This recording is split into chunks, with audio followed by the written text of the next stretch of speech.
Okay dear students, so நம்ம இதுக்கு previous topicல வந்து GCD அப்படினா என்னன்னு பார்த்தோம். அதுக்கு அப்புறம் LCM அப்படினா என்னன்னு பார்த்தாச்சு. அதுக்கான sums நிறைய work out பண்ணியாச்சு. இங்க நிறைய பேர் ஒரு சில தப்பு பண்றீங்க. என்னது அப்படினா டாபிக்கை பத்தி நான் என்ன இன்ட்ரோடக்ஷன் கொடுக்கறனோ அதை வந்து நீங்க தெளிவா கவனிக்க மாட்டீங்க. GCD னா என்ன? GCD-யை நாம ஏன் வந்து டிவிஷன் பண்ணும்போது ரிமைண்டர் 0 வந்ததுன்னா எதால கடைசியா டிவைட் பண்ணோமோ அதை ஏன் நம்ம GCD-ன்னு எடுக்கிறோம்?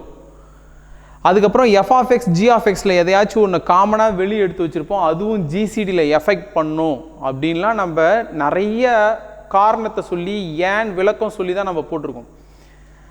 அதில் தப்பு வருது அப்படின்னா உங்களுக்கு GCD-னா என்னன்னு உங்களுக்கு புரியலன்னு அர்த்தம். GCD-னா என்னன்னு புரியலன்னு அர்த்தம். அல்ஜிப்ரா வந்து ஒருத்தவங்களுக்கு டஃப்பாக இருக்கும். யாருக்கு தெரியுமா டஃப்பாக இருக்கும்? இந்த சம்ஸ் எல்லாம் ஏன் போடுறோன்னே தெரியாமல் சால்வ் பண்ணிக்கிட்டே இருப்பாங்க பாரு, அவங்க அல்ஜிப்ரா கஷ்டம்னு சொல்லுவாங்க.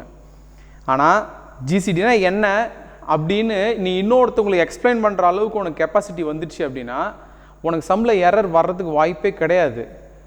இதை புரிஞ்சுக்கணும். இதே நான் இப்போ சொல்கிறேன் அப்படின்னா நான் இப்போ அடுத்ததுக்கான ஒரு விளக்கத்தை கொடுக்க போகிறேன். What is the relationship between LCM and GCD.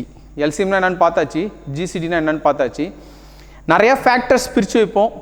அந்த ஃபேக்டர்ஸில் ஹையஸ்ட் டிகிரி உள்ளது எல்லாத்தையும் நம்ம கலெக்ட் பண்ணுவோம். இந்த நம்பர்ஸ் வித் ஹையஸ்ட் டிகிரி அதை கலெக்ட் பண்ணால் அதை தான் நம்ம LCMனு சொல்லிட்டு இருந்தோம்.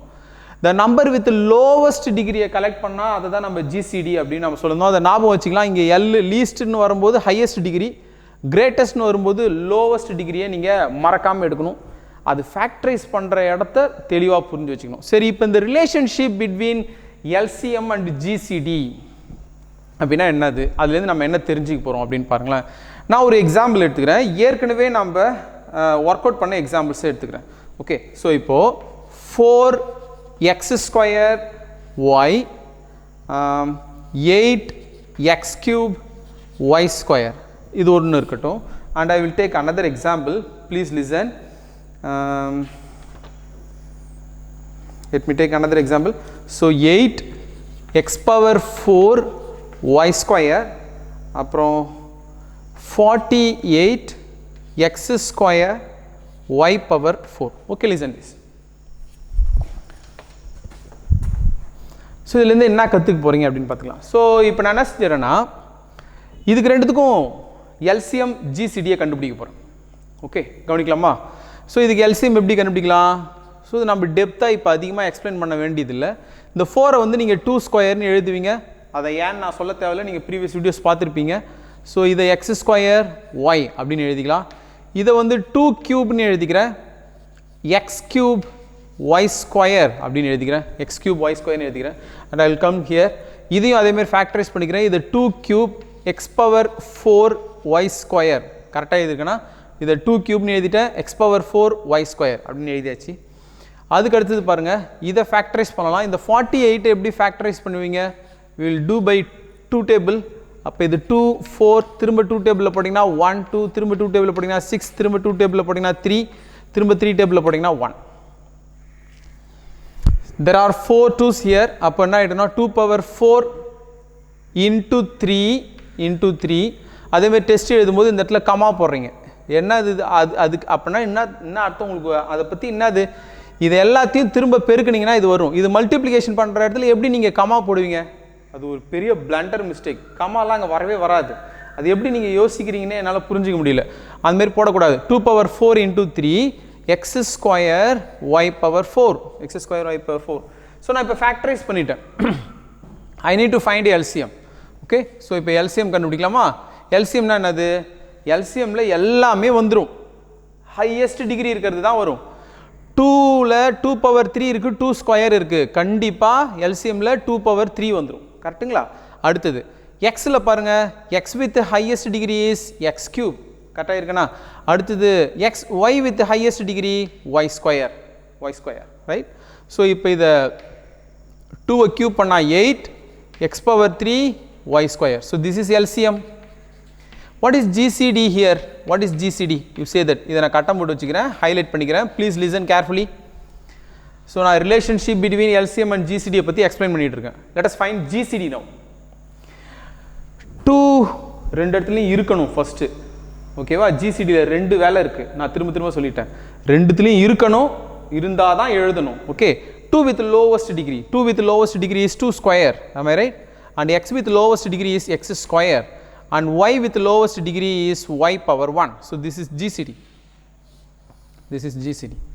Similarly, let us find LCM here. You please listen. LCM. And let us find the GCD also. 2 with the highest degree, 2 power 4. 3 with the highest degree, 3. X with the highest degree, x power 4. Y with the highest degree, y power 4. Y power 4. So இது எல்லாத்தையும் பெருக்கலாமா? இது எல்லாத்தையும் பெருக்கினீங்கன்னா என்ன வந்துரும்? 2 power 4 into 3. 2 power 4 into 3 is 48. Okay? 48 x power 4 y power 4. This is LCM.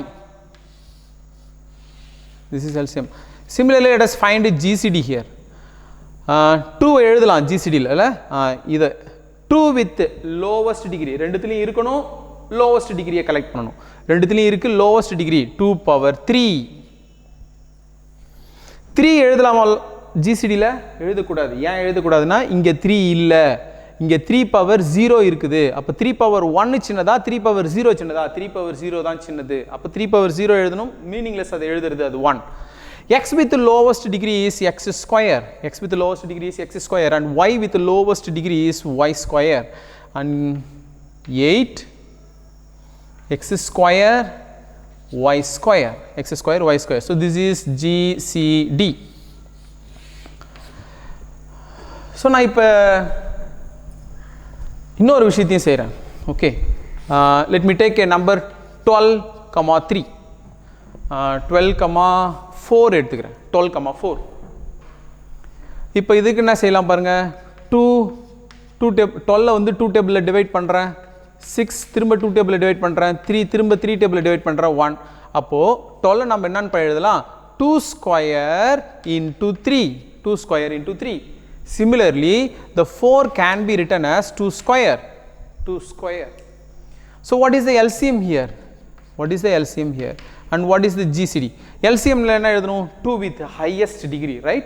2 with the highest degree is 2 square, and 3 with the highest degree is 3. இப்போ என்ன வரும் பாருங்க, இதுக்கு LCM என்ன வரும்? இது 4 3s are 12 is the LCM. 12 is the LCM. Okay, what is GCD here? What is GCD? 2 with the lowest degree is 2 square. 3 with the lowest degree is எழுதக்கூடாது, ஏன்னா இங்கே ரெண்டு இடத்துலையுமே 3 இல்லைல்ல, அப்போ இது எழுதக்கூடாது. அப்போ GCD வந்து 4. ஓ, இதுவும் 12,4ன்னு வந்துருச்சு, இதுவும் 12,4ன்னு வந்துருச்சு. நான் இன்னும் ஒரு எக்ஸாம்பிளுக்கு வரேன், please listen. 12,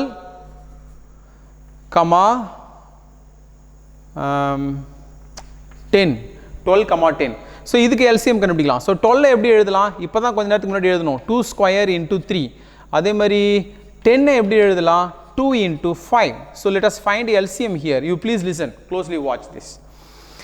2 with the highest degree is 2 square. 3 with the highest degree is 3 power 1. 5 with the highest degree is 5 power 1. So இப்போ இது 4 3s are 12, 12 5s are 60. 12 5s are 60. What is GCD? What is GCD? 2 with the lowest degree, ரெண்டு இடத்துலையும் இருக்கணும். 2 with the lowest degree is 2. 3 with the lowest degree எழுதக்கூடாது, ஏன்னா இங்கே 3 இருக்குது, இங்கே 3 இல்லைன்றதை தான் நம்ம கன்சிடர் பண்ணிக்கணும். 5 with the lowest degree-யும் வரக்கூடாது. அப்போ GCD வந்து 2, LCM வந்து 60. Okay, okay, you listen this. இங்கே நான் ஒரு 4 கொஷின்ஸை கொடுத்து ஒர்க் அவுட் பண்ணியிருக்கேன். உண்மையாகவே நீங்கள் எது என்ன செய்யணும்னா, இதுக்கு பேர் வந்து டீச்சிங்கில் வந்து டிடெக்டிவ் மெத்தட் அப்படின்னு சொல்லுவாங்க. இந்த டிடெக்டிவ் மெத்தடை நீங்கள் யூஸ் பண்ணணும். நான் 4 சம்மை போட்டிருக்கேன். இந்த 4 சம்மில் ஏதோ ஒரு ஒற்றுமை இருக்குது. இந்த 4 சம்மை வச்சுக்கிட்டு நீங்கள் LCMக்கும் GCDக்கும் உள்ள ஒரு ரிலேஷன்ஷிப்பை நீங்கள் கண்டுபிடிச்சிட முடியும், உங்களாலே கண்டுபிடிச்சிட முடியும். நீங்கள் வீடியோவை பாஸ் பண்ணி இந்த இடத்த பார்த்து அப்படி என்ன ரிலேஷன் இருக்குது, நான் என்ன ரிலேஷனை சொல்ல போகிறேன் அப்படிங்கிறத உங்களால் கண்டிப்பாக யோசிக்க முடியும். ஓகேவா? அப்படி என்ன ரிலேஷன்ஷிப்பை நான் கண்டுபிடிக்க போகிறேன் இந்த இடத்துல? அப்படி என்ன ரிலேஷன்ஷிப் இருக்குது கவுனி? இதை வந்து நம்ம இப்படி எழுதிடலாம்ல, இது 4x square yன்னு எழுதிடலாம். ஓகே, 4x square yன்னு எழுதிடலாம். நான் சொல்கிறேன் பாருங்களேன். இப்போது இங்கே இருக்கிற டேர்மு, இங்கே இருக்கிற டேர்மு, உதாரணத்துக்கு ஒன்று எஃப் ஆஃப் எக்ஸ்னு ஒன்று நான் எடுத்துக்கிறேன், ஒன்று ஜி ஆஃப் எக்ஸ்னு ஒன்று எடுத்துக்கிறேன். இதுக்கு பேர் எஃப் ஆஃப் எக்ஸ் கிடையாது, ஜி ஆஃப் எக்ஸ் கிடையாது, நான் ஜென்ரலாக சொல்கிறேன். இல்லைனா ஃபஸ்ட்டு இங்கே கொடுத்ததை ஏன்னு எடுத்துக்கிறேன், இது பின்னு எடுத்துக்கிறேன், ஏன்னு எடுத்துக்கிறேன், பின்னு எடுத்துக்கிறேன். ஏவையும் பியையும் பெருக்கினாலும் எல்சிஎம்மையும் ஜிசிடியையும் பெருக்கினாலும் ஈக்குவலாக வருதான்னு நீங்கள் செக் பண்ணி பாருங்கள். ஸோ நம்ம இந்த இடத்துல ஏபின்னு போடுறதுக்கு பதில் நம்ம என்ன செஞ்சுருவோம், ஜென்ரலாக இதை எஃப் ஆஃப் எக்ஸ் அப்படின்னு எடுத்துக்குவோம், இதை ஜி ஆஃப் எக்ஸ் அப்படின்னு எடுத்துக்குவோம். ஒரு 2 பாலினாமியல், இந்த 2 பாலினாமியலை பெருக்கினாலும் எல்சிஎம்மையும் ஜிசிடியையும் பெருக்கினாலும் ஈக்குவலாக வருதான்னு பாருங்கள். ஃபஸ்ட்டு நம்பரில் செக் பண்ணி பாருங்கள். இது ரெண்டுத்தையும் பெருக்கினா என்ன வரும், 120. எல்சிஎம்மையும் ஜிசிடியும் பெருக்குங்க, 120. கரெக்டாக வருது அந்த இடத்துல. இந்த இடத்துக்கு வரலாமா, இந்த இடத்துக்கு வரலாமா, இது ரெண்டுத்தையும் பெருக்குங்க பார்ப்போம். ஸோ இது ரெண்டுத்தையும் பெருக்குங்க, 48 × 8, 48 × 8. இதோ இங்கேயும் 48 × 8 தான் இருக்குது. அதனால் இது ரெண்டுத்தையும் பெருக்கினா ஈக்குவலாக தான் வரும். நான் பெரிய காட்ட தேவையில்ல. 48 × 8, 8 8 64, 6 இது ஒரு 32, 38, 32 38. இதுவும் 384. கவனி, இது ரெண்டுத்தையும் பெருக்கினீங்கன்னா 384. இதை ரெண்டுத்தையும் பெருக்கினீங்கன்னா பவர் ரெண்டுத்தையும் கூட்டணும். அப்போ இது என்ன வரும், எக்ஸ் பவர் 6. இது என்னது, ஒய் பவர் 6. ஸோ இது ரெண்டுத்தையும் பெருக்கினா அதே மாதிரி இப்போ எல்சிஎம்மையும் ஜிசிடியும் பெருக்கி பாருங்கள். 48 8 பெருக்கினா அதே 384. இது ரெண்டுத்தையும் பெருக்கினா என்ன வரும், பவர் ரெண்டுத்தையும் கூட்டணும்னு சொல்லியிருந்தேன் நான். சாரி, இதோ இருக்குது, பவர் ரெண்டுத்தையும் கூட்டணும். அப்போ இது ரெண்டுத்தையும் கூட்டினா என்ன வரும், எக்ஸ் பவர் 6. திரும்பவும் இது எக்ஸ் பவர் 6 அப்படின்னு வந்துடும். இதை ரெண்டுத்தையும் பெருக்கினீங்கனாலும் ஒய் பவர் 6. இது ரெண்டுமே ஈக்குவலாக இல்லை. கொடுத்த கொஷின் எதுக்கு ரெண்டுத்துக்கும் எல்சிஎம் கண்டுபிடிக்க சொன்னாங்களோ, ஜிசிடி கண்டுபிடிக்க சொன்னாங்களோ, அதை ரெண்டுத்தையும் பெருக்கினாலும் கண்டுபிடிச்ச எல்சிஎம்மையும் ஜிசிடியும் பெருக்கினா இங்கேயும் ஈக்குவலாக வருது பாருங்கள். இந்த ஸ்டேஜ்லையும் ஈக்குவலாக இருக்குன்னு சொன்ன பாருங்கள். அதே மாதிரி இங்கே வாங்க பார்ப்போம், இந்த இடத்துல வாங்க. இது ரெண்டுத்தையும் பெருக்கினா ஆகிடும் 4 8 32. ஓகே, 32. இது ரெண்டுத்தையும் பெருக்கினீங்கன்னா எக்ஸ் பவர் 5. இது ரெண்டுத்தையும் பெருக்கினீங்கன்னா ஒய் பவர் 3. இது ரெண்டுத்தையும் பெருக்கி பாருங்கள். அதே மாதிரி 8 4 32, எக்ஸ் பவர் 5, ஒய் பவர் 3. அதுவும் பாருங்கள் 32, எக்ஸ் பவர் 5, ஒய் பவர் 3. இங்கேயும் 12 4 48. இதுவும் 12 4 48. So this is the relationship between LCM and GCD. இது வரையும் நீங்கள் கண்டுபிடிச்ச எல்லா சம்லையுமே நீங்கள் இதை போல் செக் பண்ணி பார்க்கலாம். கண்டிப்பாக ப்ளீஸ் லிசன். எஃப் ஆஃப் எக்ஸையும் ஜி ஆஃப் எக்ஸையும் மல்டிப்ளிகேஷன் பண்ணுறோம். இதுக்கு ரெண்டுத்துக்கும் எல்சிஎம் கண்டுபிடிச்சி இங்கே எழுதிக்கோங்க. இதுக்கு ரெண்டுத்துக்கும் ஜிசிடி கண்டுபிடிச்சி எழுதுங்க. இது ரெண்டுத்தையும் பெருக்கினா this has to be equal. இது கண்டிப்பாக ஈக்குவலாக இருந்தே ஆகணும். ஓகேவா? ஸோ இப்போ 12ன்னு ஒரு நம்பர் கண்டுபிடிச்சோம், 10ன்னு ஒரு நம்பர். இதுக்கு எல்சிஎம் கண்டுபிடிச்சோம். எல்சிஎம் வந்து 16 வந்துச்சு. கரெக்டுங்களா? ஞாபகம் இருக்கா? அடுத்தது ஜிசிடி வந்து என்னன்னு வந்துச்சு, ஜிசிடி வந்து 2ன்னு வந்துச்சு. ஜிசிடி வந்து 2ன்னு வந்துச்சு. ஸோ இந்த ரிலேஷன்ஷிப்பை அது சாட்டிஸ்ஃபை பண்ணுது. சரி, எனக்கு இப்போ இந்த நம்பர் தெரியல, இந்த நம்பர் எனக்கு தெரியல. இந்த இடத்துல ஏதோ ஒரு நம்பர் இருந்திருக்கு, எக்ஸ்ன்னு ஒரு நம்பர் இருந்திருக்கு. அது என்ன நம்பர்னு எனக்கு தெரியல. 12ன்ற நம்பர் எனக்கு தெரியல. கவனிய, இப்போ இது ரெண்டுத்தையும் எடுத்துகிட்டு வந்து நான் இதில் சப்ஸ்டியூட் பண்ணுறேன். ஒரு எக்ஸை எடுத்துன்னு வந்து அங்கே போட்டுக்கிறேன். இன்ட்டு இது இருக்க வேண்டிய இடத்துல 10 போட்டுறேன். சரி, இதுக்கு ரெண்டுத்துக்கும் எல்சிஎம் என்னது 60. இதுக்கு ரெண்டுத்துக்கும் ஜிசிடி என்ன கண்ணு 2. இப்போ இந்த எக்ஸை கண்டுபிடிக்கலாமா? இந்த 10 வந்து மல்டிப்ளிகேஷனில் இருக்குது. இது ஈக்குவலுக்கு அந்த பக்கம் போச்சுன்னா டிவிஷன் ஆகிடும். Okay, X equal to 60 × 2 divided by 10. இதில் 0 0 கட் ஆகிடுமா? அப்போ 6 2 சார் என்ன வந்துருச்சு 12. அந்த எக்ஸ் இருக்கணும் என்ன வந்திருக்கணும் 12. we are getting that answer. ஓகேவா? ஸோ இப்போது இதே மாதிரியே இப்போ இது தெரிலனாலும் ஈக்குவலுக்கு அந்த பக்கம் தள்ளி கண்டுபிடிச்சிடலாம். அதே மாதிரி இது தெரிலனாலும் கண்டுபிடிக்கலாம், இது தெரிலனாலும் கண்டுபிடிக்கலாம், இது தெரிலனாலும் கண்டுபிடிக்கலாம், எல்சிஎம் தெரிலனாலும் கண்டுபிடிக்கலாம், ஜிசிடி தெரிலனாலும் கண்டுபிடிக்கலாம். ஸோ இப்போ இந்த ஃபார்முலாவை வச்சுக்கிட்டு நம்மளால் அதை தான் செய்ய முடியும்.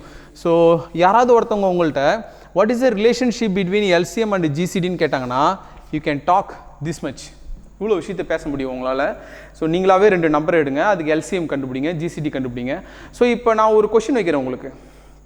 ஓகே, 2 நம்பரை எடுத்து அதுக்கு எல்சிஎம் கண்டுபிடிச்சிங்களா? இப்போ நான் 3 கண்டுபிடிக்கிறேன். F of X, G of X, H of X. H of X இது வந்து எல்சிஎம் இன்ட்டு ஜிசிடிக்கு ஈக்குவலாக இருக்குமா இருக்காதா? இது ரைட்டா தப்பா? So this is my question. இதை திங்க் பண்ணி உங்களுடைய ஆன்சரை எனக்கு ஷேர் பண்ணுங்கள். அதை நீங்கள் எப்படி செக் பண்ணணுன்றதையும் நீங்கள் கொஞ்சம் யோசிச்சு பாருங்கள். So F of X, G of X, H of X இது மூணுத்தையும் பெருக்கினாலும் இதனுடைய எல்சிஎம்மையும் ஜிசிடியும் பெருக்கினாலும் ஈக்குவலாக இருக்குமா அப்படின்றத நீங்கள் செக் பண்ணி சொல்லணும். இது ஈக்குவலாக என்னன்னு எனக்கு தெரியல. You must answer for this. ஓகேவா? ஸோ இந்த ரிலேஷன்ஷிப்பை யூஸ் பண்ணி we will see the next sum in the next video. Okay, thank you.